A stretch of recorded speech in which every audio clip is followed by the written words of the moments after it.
Yan guys, may nag-order pala sa atin ngayon, isang cheese flavor at isang vegetarian.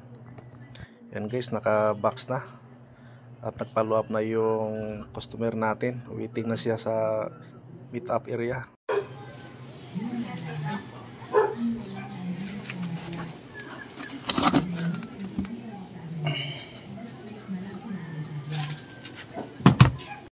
Sa gusto mag-order ng pizza namin, dito lang kami sa Pag-asa, Batasan Hills, Quezon City.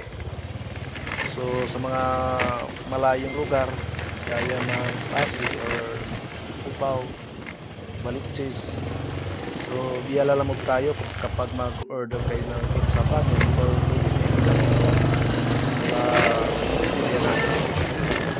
sa Batasan area naman.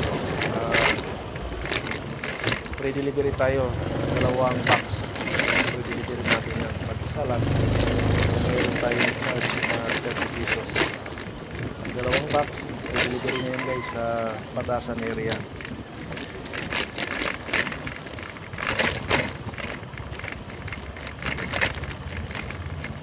So dito na tayo sa area na ating deliveran. Dito natin yung customer natin. Dito pa lang tayo sa Upal Court.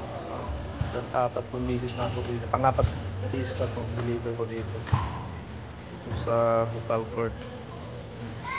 So yeah.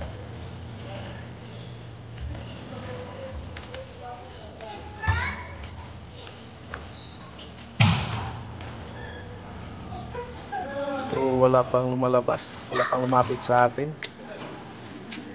Kaya antay lang tayo. So, tama naman itong area na pinagsabi na nakapatagigis ko na. So nagbata lumapit sa akin ang nanay. So sila na yung nag-order sa atin ng pizza.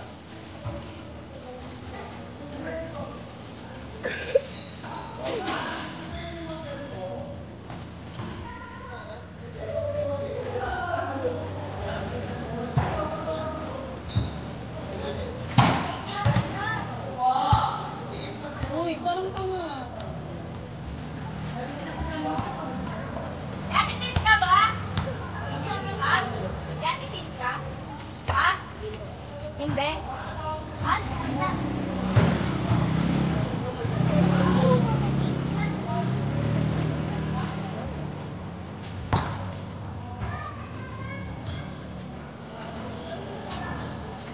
Dito mo, papapalihan mo na ako. Walang ganyan. Ay, fake na lang. So, okay na mga loads. Pack-to-base na tayo. Success yung deliver natin. Pangatlong deliver ko na to dito eh. Kaya alam ko na yung deliveran ko. Bukal dito sa Talanay, Quezon City.